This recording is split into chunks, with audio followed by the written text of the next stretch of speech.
जय श्री राधे कृष्णा। हाँ जी, तो कहाँ थे हम थे वहाँ पे जब प्रभु ने उसके थाली का निवाला, एक निवाला खाया होता है। तो प्रभु खाते हैं, ठीक है। तो खाना खाने के बाद उसको उसकी माँ फिर घूरती है कि अरे आज क्या बात है, ये तो खाने में भी इतनी कमी निकालता है कि आज नमक नहीं है, आज इसमें ये नहीं है, आज रोटी ज़्यादा जली गई, या ये हो गया या वो हो गया, चावल आज अच्छे नहीं लग रहे। यानी कि जैसे हम एज़ यूजुअल अपने मम्मी के खाने में कमियां निकालते हैं, बहुत सारे, मैं जानती हूँ बहुत सारे लोग निकालते हैं। तो ऐसी उसको बात याद आती है कि ऐसे मैं रोज़ करता हूँ। दे उसकी माँ भी सोच रही होती है, तो उसकी माँ बोल ही देती है कि अरे सुन ज़रा मेरी बात तो सुन, आज पूरा दिन तुझे हो क्या गया है ना, तूने सुबह कोई कमी निकाली चाय में, अब खाने में भी तू आज बड़े प्यार से चुपचाप बड़े प्यार से खा रहा है। और मैंने ऑफिस से भी फ़ोन आया था कि आज सर बहुत शांत है, आज बिल्कुल नहीं चिल्लाए।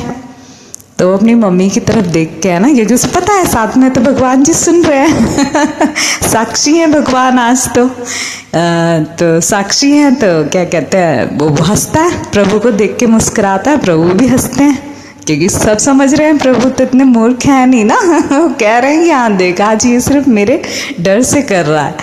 तो हंसता है, कहता है माँ ऐसी कोई बात नहीं है, खाना बहुत अच्छा बना था और बहुत अच्छी चाय थी आज की। तो ऐसे कह के वो कहता है ठीक है माँ मैं सोने जा रहा हूँ। अब अपने कमरे में जाता है सोने के लिए। वहाँ देखते हैं वहाँ भी प्रभु जी एक तकिया लगाए लेटे होते हैं, उसकी बगल वाली सीट पे हैं। तो अब कितना यानी कि सोचो, मैं तो ये स्टोरी सुन रही थी तो इमेजिन ही करती जा रही थी कि प्रभु जी हाँ काश ऐसा एक दिन मेरी ज़िंदगी में भी आए कि प्रभु जी ऐसी पूरा साथ मेरे साथ रहे। तो चलिए आगे बढ़ते हैं। तो मैं भी बड़ी पागल हूँ, बोलने की बहुत गंदी आदत है मुझे, बड़बड़ बहुत करती हूँ। तो आगे बताती हूँ। आगे क्या होता है कि प्रभु जी लेटे होते हैं उसके बेड पे, तो बोलते हैं आजा तेरा ही घर है, तेरा ही बेड है, सो जा आजा। तो सोता है, हंसता है, मुस्कुराता है। तो प्रभु की तरफ मुस्कुराते हुए वो बड़े प्यार से धीरे धीरे प्रभु उसके सर पे हाथ सहला रहे होते हैं, जैसे एक बच्चे को माँ उसके सर पे उसके बालों में हाथ सहलाती है और उसे सुलाती है जब बच्चे को नींद नहीं आ रही होती है। तो उस तरह प्रभु जी उसके हाथ पर, उसके सर पे हाथ पैराते हैं और वो धीरे धीरे उसको नींद आ जाती है। अब नींद आ जाती है तो वो बोलता है भगवान से कि भगवान आज तो ऐसा लग रहा है जैसे मैं स्वर्ग में आ गया हूँ, इतनी अच्छी नींद आ रही है। तो भगवान जी बोलते हैं आएगी कैसे नहीं, आज तो तूने शांति से सारे काम करे हैं ना। तो कहता हाँ प्रभु वो तो सिर्फ इसीलिए क्योंकि आप मेरे साथ थे और आज आप पूरा दिन मेरे साक्षी थे, और जब आप साक्षी हैं, साक्षी भगवान है मेरे सामने, तो मैं भला गलत कैसे करूँगा, मुझे पता है ये तो गलत ही हो जाएगा। तो कहता है लेकिन आज इतनी अच्छी नींद आई है प्रभु की, ऐसी नींद मुझे ज़िंदगी में नहीं आई। और हमेशा मेरी आदत है कि मुझे नींद नहीं आती थी तो मैं तो म्यूज़िक सुनता हूँ या किताबें पढ़ता था, फिर जाके मुझे नींद आती थी, लेकिन आज आपके प्यार से सहलाने से ही मैं सो गया। तो प्रभु जी बोलते हैं, भगवान जी वो कहते हैं कि तू सोया इसलिए है कि आज तक तू हमेशा इन चीज़ों की टेंशन लेता था, ये कैसे होगा, वो कैसे होगा, ये क्या होगा, ये काम कैसे होगा, और उन चीज़ों की फ्रस्ट्रेशन, काम की, अपने ऑफिस की, अपनी गाड़ी की, घर से बाहर जा रहा है लेट हो रहा है तो उस चीज़ की फ्रस्ट्रेशन यानी कि ऑफिस में निकालनी, ऑफिस से आके वो फ्रस्ट्रेशन अपने घर वालों पे निकालनी। तो इस चीज़ की जो भी फ्रस्ट्रेशन है वो तूने हमेशा गलत इंसानों पे निकाल दिए, जबकि उनका कोई कसूर नहीं था कभी भी, वो तेरी ही परेशानियां थी जिनसे तू बस सामना नहीं कर रहा था। और आज जैसे तूने सामना करा उनको शांत होकर, कोशिश, गुस्सा तो तुझे आज भी बहुत जगह आया, लेकिन तूने मुझे देखा कि भगवान मुझे देख रहे हैं, इसलिए तूने हर काम आज शांतिपूर्वक करा है। तो ऐसे ही क्यों नहीं करता है? तो कहता है ठीक है प्रभु मैं ऐसे ही करूँगा, और आप सही बोल रहे हो।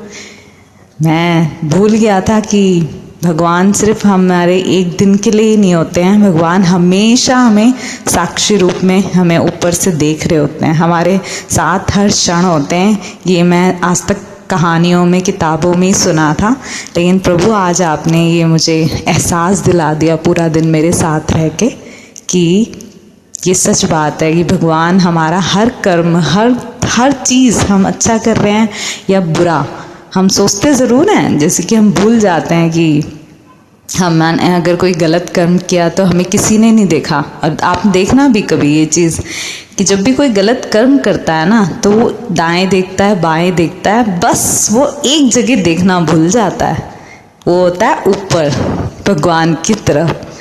वो ये भूल जाता है कि चलो, वो सोचता है कि चलो, दाएं देखता है कि मुझे किसी ने नहीं देखा, बाएं देखता है कि चलो किसी ने मुझे गलत कर्म करते हुए नहीं देखा, लेकिन वो ऊपर भगवान की तरफ देखना भूल जाता है कि उसने तो देखा है ना, वो तो हर कण कण में है, हर क्षण क्षण में है।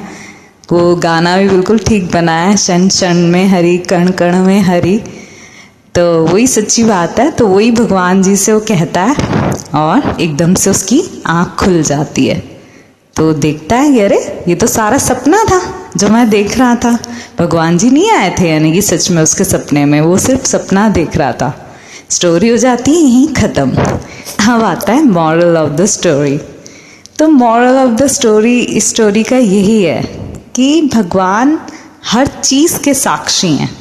हम लोग अपनी पूरे दिन के हर काम को, हर चीज़ को करते करते, चाहे वो अच्छा हो, अच्छा कर रहे हो तो भी देख रहा है भगवान, बुरा कर रहे हैं तो भी भगवान देख रहे हैं। वो ही एकमात्र हमारे साक्षी हैं हर चीज़ के। अगर आपने कुछ अच्छा कर्म करा है तो वो उस चीज़ के गवाह हैं, और अगर आप बुरा कर रहे हो किसी के साथ या आपने किसी के साथ बुरा किया है तो उस चीज़ के भी वो गवाह हैं।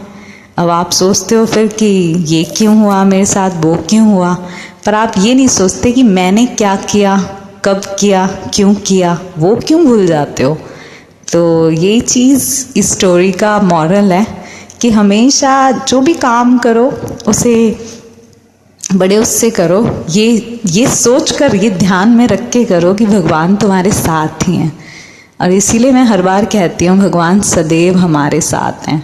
उन्हें अपना सखा बनाइए, अपना दोस्त बनाइए, उनसे कोई ना कोई रिश्ता जोड़िए, क्योंकि जब तक आप रिश्ता नहीं जोड़ेंगे ना, एक जो संबंध होता है ना, किसी से कुछ भी, कोई भी चीज़, रिलेशन बनाना ज़रूरी है, चाहे वो कोई भी हो रिश्ता। जब तक आप उससे कोई संबंध नहीं बनाएंगे, चाहे बाप बेटी का, माँ बाप का, भाई बहन का, मित्र का, या कुछ भी जो भी आप बनाना चाहते हैं, जब तक वो रिश्ता मजबूत नहीं होगा। तो इसलिए भगवान जी को भी अपना एक रिश्तेदार बनाइए अच्छा सा, जैसे मैंने अपना सखा बनाया हुआ है। मैं उनसे कभी बात नहीं करती भगवान भगवान करके जब मैं उनके साथ टाइम पास करते हैं हम रात को दोनों, ठीक है, पर्चियाँ उड़ाती हूँ, उनके साथ खेलती हूँ, कुछ गेम वेम भी खेल लेती हूँ कभी कभी। तो इसी तरह आप लोग भी भगवान से एक संबंध बनाइए, उन्हें अपना सखा बनाएं। भाई नहीं है अगर आपका तो भाई बना लें, बहन नहीं है आपकी तो उन्हें बहन रूप में बना लीजिए। आपकी मम्मी, अगर भगवान ना करे किसी की मम्मी नहीं है तो उन्हें मम्मी बना लीजिए, पापा नहीं है तो पापा बनाइए, दोस्त नहीं है आपका कोई तो दोस्त बनाइए। और यहाँ तक कि मैंने तो कितने, एक मीराबाई इतना बड़ा उदाहरण थी कि वो उन्हें पति रूप में भी देखती थी। तो भक्त तो यार भगवान को किसी भी रूप में मांग सकते हैं, उन्हें उनके साथ संबंध बना सकते हैं। तो उसी तरह आप लोग भी भगवान से एक सच्चा संबंध बनाइए उन्हें, और ये याद रखिए वो साक्षी हैं हर चीज़ के। ऐसी एक स्टोरी साक्षी गोपाल की भी है, कभी सुनाऊंगी, वो भी बहुत प्यारी स्टोरी है, वो इसी साक्षी होने की स्टोरी है। तो कभी फुर्सत हुई तो वो भी सुनाऊंगी अगर भगवान चाहेंगे तो। चलिए, अब मेरा भी उनसे कुछ बातचीत करने का टाइम हो रहा है, नेट बच रहा था तो मैंने सोचा चलो आज ये स्टोरी आपको सुना देती हूँ। दिव्या सॉरी, मैं आपका गाना कल गा दूँगी पक्का, कल आपकी सॉन्ग डन है, कल आपकी सॉन्ग ज़रूर गाऊँगी मैं। और यही प्यारी सी स्टोरी मेरे पास आज थी तो मैंने सुना दी। आई होप आप सबको पसंद आई हो। तो वही दिन में एक अच्छा काम ज़रूर करिए, किसी की मदद करिए, किसी का अच्छा करिए, कुछ हो ना पाए ना, बस किसी के चेहरे पे ज़रा सी हंसी ला दीजिए, ये भी बहुत बड़ा अच्छा कर्म है। तो थैंक यू एवरीवन एंड जय श्री राधे कृष्णा।